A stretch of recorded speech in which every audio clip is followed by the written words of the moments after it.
the folks, it is TIJ Gaming. Welcome back to part 2 of the beta save with Burnley on Football Manager 2022. Today I am aiming to do a free game special because these are 3 big games, I would say, that might just have a bit of a change on our season. We'll see. We've got Southampton first in the league. We then face Sunderland in the Cup, the League Cup, and then we play Palace before we go on the international break. All these 3 games are at home. Therefore, I think they're a good chance to get a bit of a good run of form going. And then after that, yes, we've got Watford, which should be a game which you can potentially get something out of. But really then for the next month, Man City, Everton, Tottenham and Chelsea, I can't see us getting a lot out of any of those games. Obviously, last time in the first game of the season, we played against West Ham and drew that 2 apiece. It was a good match. It was better than I thought we'd get on, to be honest. So let's see how we get on against Southampton today. But before we get into it very quickly, we have made a couple of signings. Also notice I've got the logo pack in place now. The face pack is a work in progress, which should be available on the next video. But if we look at our transfers, again, it is nothing special. Obviously, it's only these couple at the bottom here. These were all done actually in real life. So if we look at the 2 players we brought in then, both of these on loan. First one is Nathan Phillips from Liverpool. I was really surprised at this one, actually. He wasn't transfer listed, but his value, as you can see here, was 6 to 60k.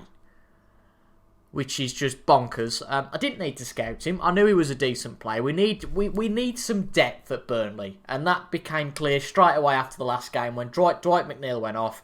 We had to bring Josh Brownhill on. I didn't really want to. But in most positions, it's depth that's the problem. We've probably got a solid first 11. But if any of those players get injured, we get stuck. I know Nathan Phillips well. Not personally, but I'm a Liverpool fan. Obviously, he played a lot for Liverpool last year. And I was going to sign him on a transfer. I'd put an offer of 60k in, which they accepted. And basically, he didn't want to sign a contract, so he's just signed a new contract with Liverpool. So, went the other way around it. Loaned the player. Optional future fee is 70k rather than 60. Just for a bit of context, he's on 20,000 a week. So, that transfer fee is 3.5 weeks' wages.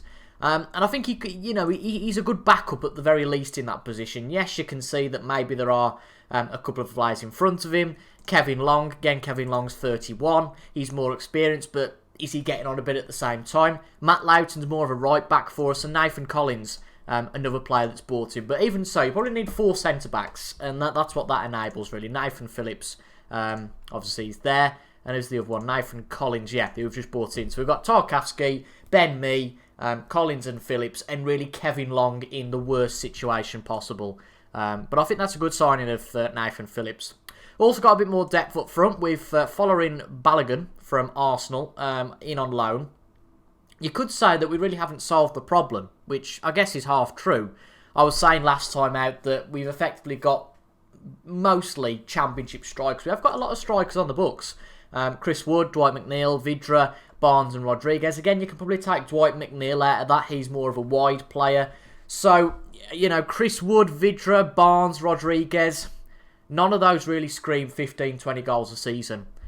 I guess following Balogun doesn't either, but he's got age on his side. All of those players, not sure about Chris Wood, but the majority of the strikers, Chris Wood's 29, Ashley Barnes 31, Jay Rodriguez 32, Matic Vidra, yes, 29. I don't really rate Matic Vidra.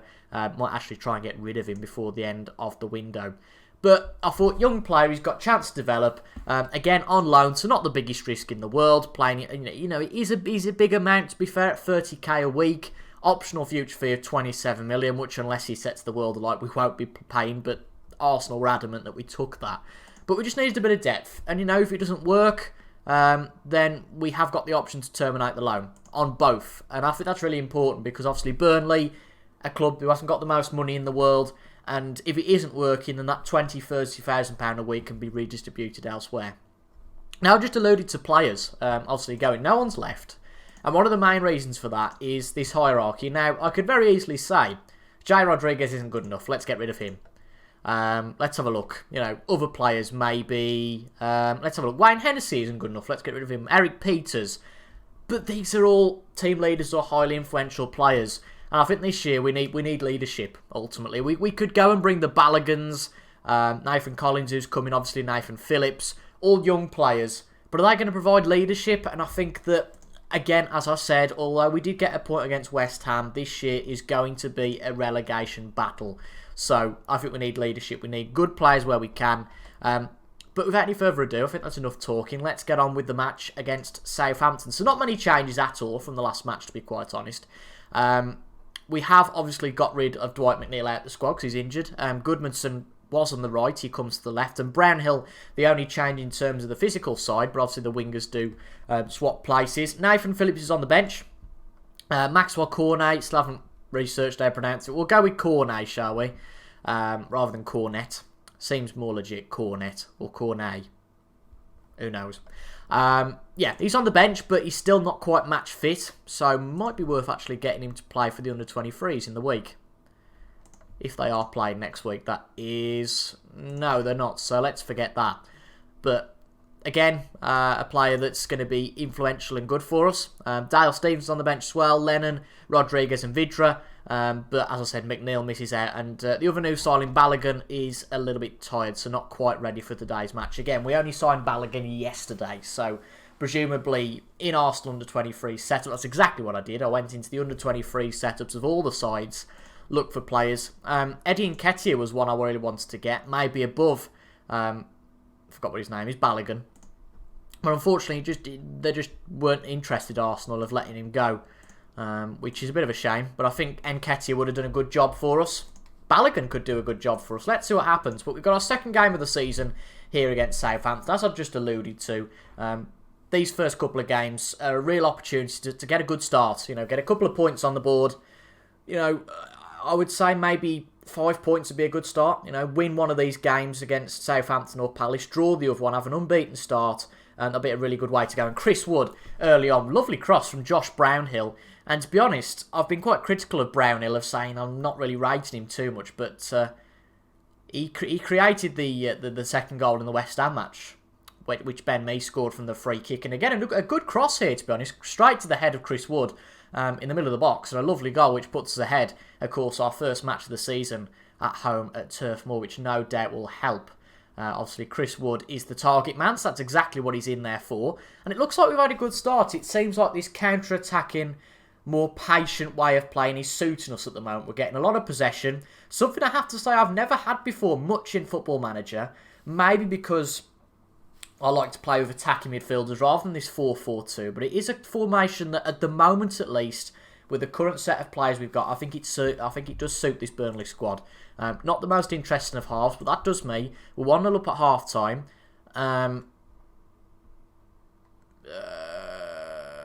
Yeah, you're doing well. Keep working hard. It's strange because there's a couple of new team talk lines in there. I usually go for the same sort of lines, but it threw me that they're different. Again, you know, defence playing well. Me and Tarkovsky both on ratings of 7.4. So that'll help us out. We are 60 minutes in. Only the second highlight of the match. Good hoof out from Brownhill, but Bednarek whacks it, a bit like Kieran Tierney did against Crystal Palace on Monday night. Southampton have made a couple of subs. I think we ought to follow suit and do the same.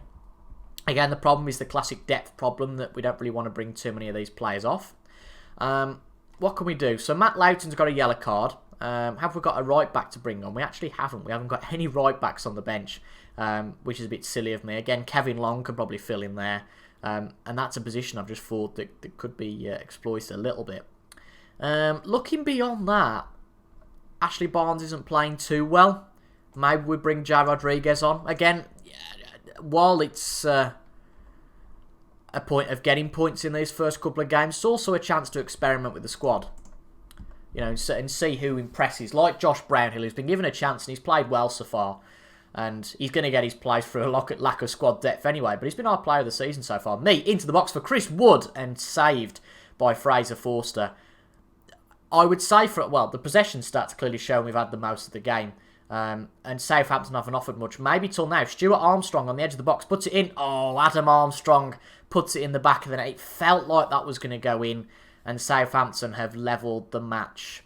For all our domination, it's not really led to too much fruit, to be honest. I mean, Southampton have come back into the match a lot more in this second half. Goodmanson looks very tired, so we're going to bring him off. We're going to give Cornet 15 minutes as a run out. And I think we'll make a third and final substitution as well. We'll bring Dale Stevens on for Ashley Westwood, who also looks tired. Is that his best position? Looks like it. That will do for me. Again, if we get a draw out of this, it's not a disaster. But, at the same time, it would be lovely to get a win our first match on home soil. Equally, the last thing we want to do is go and lose this football match. And it seems with every minute that goes on that Southampton are having more of the play. Bit of an unassuming side, I think, this year. A lot of people expect them not to do very well. They're not doing too bad in real life. This is going to be a goal here, isn't it? Ward-Prowse, Walker-Peters. We're just letting them have too much space. It's 2-1 Southampton. That's really annoying because we've, not had many highlights in the match. So clearly it's not been the best in the world. But, to be 1-0 up, and I don't think the other side's challenged all that much. And then, to almost capitulate like that's not great. So we're going to move our players forward a little bit. Again, would rather lose 3-1 than not really do anything about it and lose 2. So we'll push some of our players forward. Again, early in the season, every point's going to matter, especially in these matches when we can get points. We're going to go through a bit of a barren spell, I think. Demand more from the players. See if we can chug a late goal here at all. Again, we might concede another, but as I said, I'd rather be positive and go for it and try and get something out of this match and lose 3-1, ultimately. We're picking up no points either way. Lovely ball from Cork to Brownhill. Brownhill shoots! It's offside. At least I think it is, but let's see. Again, if Josh Brownhill scored, he's going to be my favourite player. Checking the decision. Cornet back to Taylor. Cork. Brownhill. You know what? I think when he made the run, I think that was onside. We'll soon find out. I think this is going to count. Does it count? Tight offside. Right, let's have a look at this. Oh, he's on. I think he's on. You look at his foot there. It's at least level with the Southampton play. This is going to count, I think. I think it's going to count. And it looks like Josh Brownhill's done exactly what we wanted him to do. And it does count. Get in. The worry is, I'm going to change the formation after this highlight. Surely Southampton aren't going to go and score a third straight away. Good save from Nick Pope. Good save indeed. We're going to go back to counter-attacking, but we are going to keep the same formation. You never know. We could sneak a late goal and go and win this after all. But cracking stuff from Josh Brown, who's been our player so far. Ward-Prowse. This is worrying. Cornet, come on, out. I meant out to one of our players, not out. Forster hoofs the ball up. It really feels like either side are going for the win here, just trying to get 3 points. It's certainly gone a little bit less than structured, let's say. 5 minutes to go here at Turf Moor. And it looks like, unless there's more shocks, it's going to be another 2-2. Which, you know what, at this stage of the season, I'm fairly happy about. You could say Southampton, a little bit like West Ham, maybe deserved to win.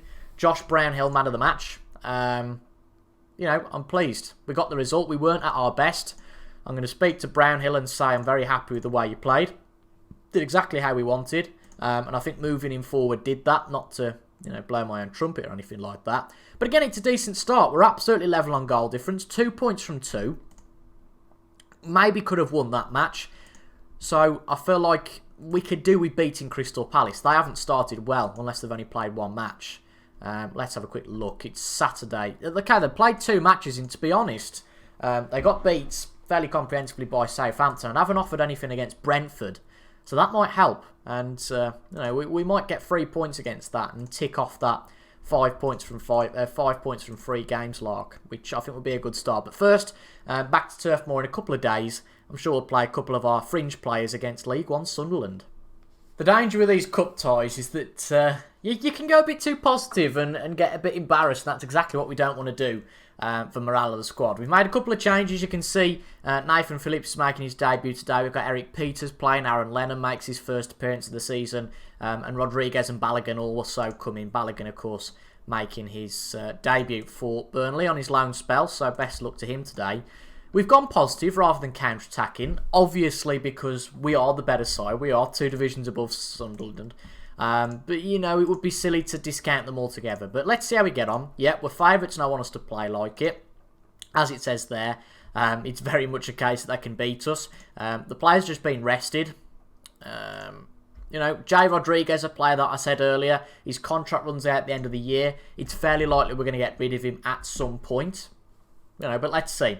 Westwood with an early chance puts it into the area for Nathan Phillips, who very nearly starts his debut particularly well, even though he's not there to score goals. I certainly don't mind if he does. Goodmanson, Rodriguez, Lennon! Lennon puts it in the back of the net, but I think that one is going to be offside. I kind of missed that one. I don't know where it was offside. Let's have a look. Oh, VAR has confirmed it. Well, I haven't actually had a goal ruled out now for VAR yet. Yeah, I don't quite know what was offside there, whether it was from the throw-in. I mean, you can't be offside from a throw-in anyway, so...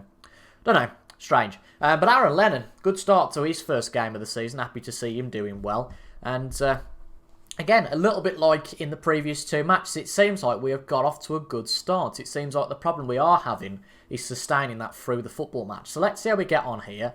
Doesn't look like Sunderland have offered too much, but it does seem that as we go in again, after the first half an hour, Sunderland working their way into this football match. Loughton puts the ball out, but only to Neil Taylor, I'm guessing that is now at Sunderland. Neil Taylor hooves the ball in. Good clearance again from Goodmanson, but nothing too special. And really, Sunderland should have done better with that. That wasn't good enough in defence from us, unfortunately there. But again, it seems like we played decently so far. Again, from this danger area of the left again, Ben Mee, Westwood on the ball to Jack Cork. Jack Cork to Loughton, hoofs the ball. That would have been magic, but it's not quite there. But, you know, more than happy with him taking that chance from outside the box. Ironically, Sunderland, the side with the highest XG, seems like after the good start we made, we haven't really done all that much. I'm going to say our shooting's not been good enough. You know, we've made a couple of chances, had 6 shots, only one of those on target. And it's that uncomfortable stage of, yes, we're ahead, but we're only ahead by 1. And there's always a danger in that, of course. Okay, half an hour to go. Looks like Goodmanson's really tired, which isn't a surprise. Again, should have checked the bench. Jai Rodriguez can fit in at that left midfield position, so we'll bring Vidra on up front. And we'll also take Jack Cork off. Just remembering the players, of course, that have played the 2 games so far, wanting to rest the players. Ben Mee, nearly, from a really long throw-in, don't actually know who took the throw-in, completely forgot, but from a long throw-in, nearly puts it in the back of the net. Must be honest, I would have preferred us to have a bit more of this match. It feels like we're not dominating as such, which we should be. Lovely ball from Balogun to Matej Vidra. Shoots straight at the keeper. Again, we are making a couple more chances now, but once again, not doing too much with them. Westwood. No, nothing comes of that. Again, can't be critical too much. It's very much early days at Burnley. We're still trying to put our own style on things. Of course, Burnley not known for a club who score too many goals. But I think if we're not careful and we don't score too many goals, ultimately, against a lot of Premier League sides, we're not going to have chances. You know, we might just be guaranteed the 6 points against Norwich. Nothing else is guaranteed. Good ball from Phillips out wide to Jai Rodriguez. Can we finish this game off? Rodriguez into the box of Matej Vidra, who scores his first goal of the season. And I would say that at 2-0, we are through to the next round of the Cup. That's good for me. That is good for me. Got quite a lot of tired players. Again, just trying to consider the players who have played quite a lot. Again, we've only got centre-backs on the bench, unfortunately. So it's going to be Ben Mee who gets a rest. And we'll bring Nathan Collins on. And presumably for his first appearance after he signed in the summer, obviously before I came in. But that looks more like it in the second half. Our XG has been higher. Obviously, we've scored a goal, so that makes a difference. But the players have certainly listened to us at half-time. Good stuff. Again, an expected result. But again, you've still got to go and do it. You have got to go and do it at the end of the day. Very happy with that. First victory of our Burnley career. And hopefully we can follow it up by another good result against Palace. Few changes then for this match against Crystal Palace. Kevin Long comes in at right back. Unfortunately, Matt Loughton's tired. You know, he's got a high injury risk. Don't really want to lose him, as well as Connor Roberts, who's out at the moment. He's our real second choice, but Kevin Long has to go in there. Nathan Phillips starts as well. Played a good game against Sunderland midweek. It's all about that depth, and he's going to provide some good depth this year. Again, Ben Mee's a little bit tired. Just want to make sure we don't have any silly injuries at the start this year. And by tired, I guess I don't mean condition, but in terms of injury risk. Obviously, he's played all the matches so far this year. Just don't want to risk him as much as we should do. Midfield stays the same though. Again, we haven't got the depth in midfield, unfortunately, so I haven't got the luxury to change that. Chris Wood starts again after his goal at Southampton. And Jai Rodriguez starts. He had a good match against Sunderland midweek. And Ashley Barnes drops to the bench. But we are playing positive today rather than counter-attacking. Palace haven't had a good start. They haven't scored goals. So, alright, I know they're only 2 games in, but as it kind of says there, momentum is everything. You know, it's very important to get some momentum. We've got our first win on the board now. If we can make that 2 out of 2, ultimately it would mean we've had 4 matches unbeaten. They did win midweek, did Palace. They played, well, it would have been in the cup against somebody. I think it was one of the lower ranked teams. Brentford have made a good start, 7 points out of 9. Again, as you can see, Palace only with 1. I mean, we've only had 2, but you know, we've scored 4 goals. We've shown a bit more than Palace have, at least so far. But as I say, it's very early days. Patrick Vieira, the same as us, a new manager with a new team. Goodmanson puts it to Rodriguez again. Could this be an early start for us? An early good start. Rodriguez hoops it into the box. Chris Wood puts it in the back of the net. We are really good at coming out of the blocks. Again, it reminds me of Liverpool almost, funnily enough. Particularly recently, where you know, we've come at the blocks very well. And in all of our matches now, I think we've scored early-ish goals. I think this is the earliest one yet. Lovely header, though, from Chris Wood. Brilliant cross from Jay Rodriguez going out wide, even though he is a striker. But I'm more than happy with that. We take an early lead here at Turf Moor. And, you know, that is a really good start for us. I'm more than happy with that. Right, let's... that's it. That's better. Latest scores. Just put match stats down there. This is quite nice when you can... decrease the size of the players on there and you can see a few more of the boards on the touchline tablets, like the Palace formation. If they're changing their formation, how they're playing, for example, can see that their players are pretty cheesed off. I'm going to go back to counter-attacking football now, purely because Crystal Palace have had a lot of possession. And, you know, we've made good chances, but we might be losing the ball a little bit too often. Going to say, don't get complacent out there. I think that's important. Yes, we've had a good start.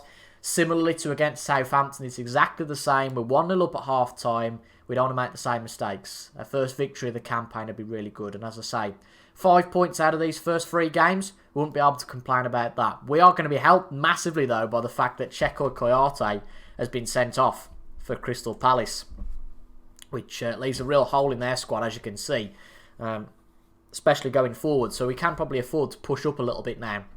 And in fact, that is what I'm going to do. I'm going to push forward with Brownhill and Goodmanson. However, I'm going to get these 2 at the back just to stay back, just to provide that cover. And as I say, make sure we don't do anything stupid. We'll probably pass it into space now as well. Counter press. Because they've lost that man, you know, Koyate is one of the most important players there. And you can see now we are racking up the shots. We haven't had the most possession, which again isn't surprising now we've pushed forward a little bit. We'll bring Balogun on for Rodriguez and Ashley Barnes on for Chris Wood. Make a double change there. And we'll also bring, we'll bring Ashley Westwood off for Dale Steens. We'll make it a triple substitution. I would like another goal just to finish this off. Convince me a little bit more that it's not just a fluke because we scored an early goal and they got a red card. But ultimately at this stage, any point is good. And we've done exactly, I think at least, I mean they've pushed forward now, but that's not going to help them. I mean, we've had 25 shots. 10 on target. Koyate has got a 7.1 average rate, and I think that tells you that you know, he's had a good game. But good stuff from us. We get a victory against a very poor Crystal Palace. They did seem to come back into the game before the second half starts, which is a little bit of a concern. Nevertheless, though, a win and 2 draws to get us started. I'm more than happy with that. And long may it continue. Obviously, we've got the deadline day coming up. We won't really make any changes there. Watford should be a good one. I think we could get another win there, if not a point away from home. Unfortunately, we've drawn Man City in the EFL Cup, so that's a bit of a disaster. But we're going to take a bit of a break, I think, now, before we do come back. I think we're going to come back sort of around this area, the Leeds, Norwich, Villa, Brentford, Wolves area. Maybe, depends on where Leeds are. I foresee Leeds being near the bottom, but I wonder whether Football Manager bias will put them near the top. But again, we are focusing on the results that really matter, the games that really matter. You know, the Man City's, Tottenham's, Chelsea, even Everton's. Yes, we'll give it a good go, but it's fair to say we're probably going to have a few goals put past us. If we can get wins at Leeds, Norwich, you know, potentially Brentford, potentially Wolves, you know, we could go on a good run in those 5 games. But let's see how we go. So I think provisionally we'll come back for Leeds and Norwich. Again, depending on where Leeds are in the table. But if you've enjoyed that 3 games today, I've enjoyed that. I really am enjoying this Burnley save so far. Maybe won't be if we get 6 stuck past us at Man City, but let's see. But if you enjoyed that, leave a like down below. Comment your thoughts as well. And I will see you guys in the next one tomorrow. Thank you for watching and goodbye for now.